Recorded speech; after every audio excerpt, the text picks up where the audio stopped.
Hi guys, magandang araw. Sa video natin ngayon ay may re-repair ting isang electric planer. Sobrang bago pa ng electric planer na to, pero sabi ng may-ari ay nag-spark daw yung sa may armature part niya.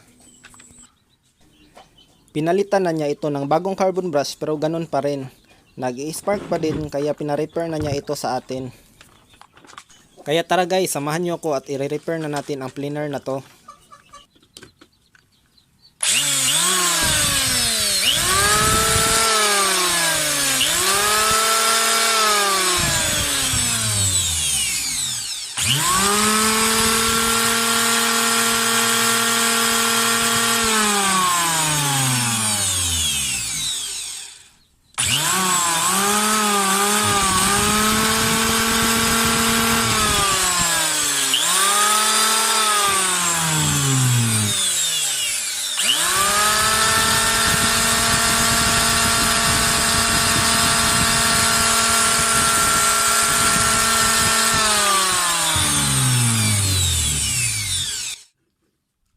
Kung napapansin nyo ay sobrang smooth pa ng tunog ng electric planer na to, ngunit nag-spark lang talaga yung sa commutator part o carbon brush part niya. Kaya tatanggalin muna natin ang belt niya upang malaman natin kung nag-spark pa rin ba siya kahit hindi na nakakonek yung blade niya sa armature. Hindi kasi maganda sa mga power tools natin na nag-spark yung commutator part niya kasi umiinit kasi ito ng sobra na maging dahilan ng pagkasunog ng armature.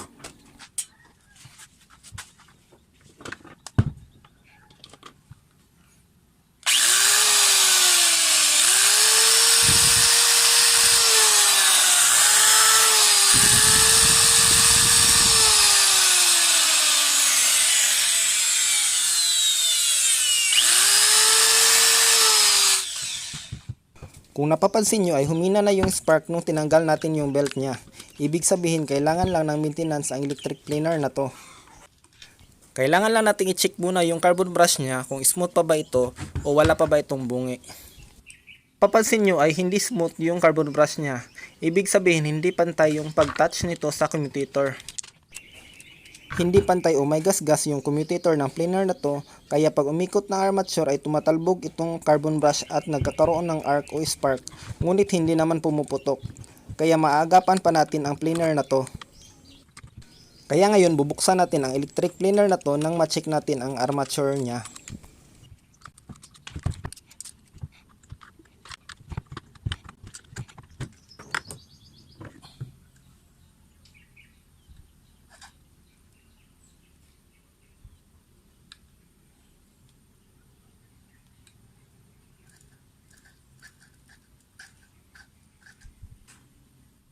Kung napapansin nyo guys ay hindi pantay yung kulay ng commutator part niya.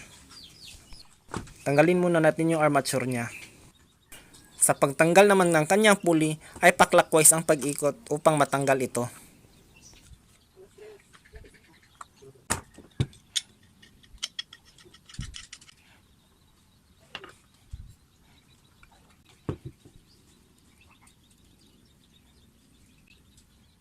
Okay pa naman ang mga bearing niya guys, kaya sobrang bago pa talaga ng electric planer na to. Gagamit tayo ng papel diliha upang mapantay natin yung commutator part niya.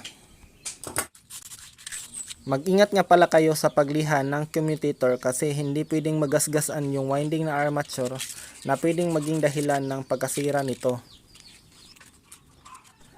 Pantayin nyo lang yung ngipin ng commutator upang maging smooth ang paglapat nito sa carbon brush.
Yan guys, napantay na natin yung commutator part niya.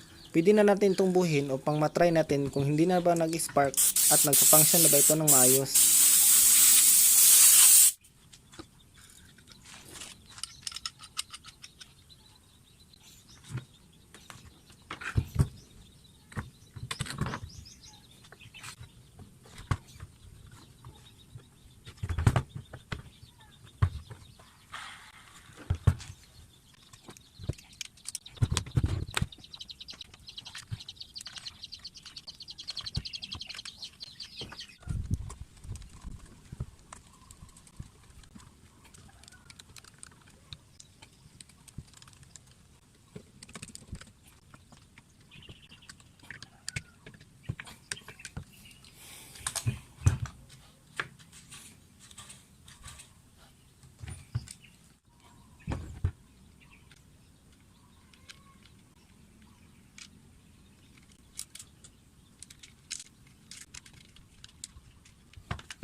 Yan guys, hindi na siya nag-spark. Napaka-smooth na ng pag-ikot ng armature niya.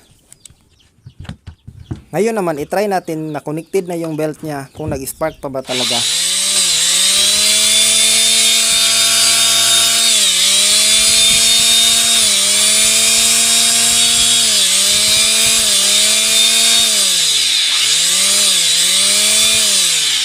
Yan guys, okay na siya. Nawala na yung spark niya. Pwede na natin ito gamitin ulit.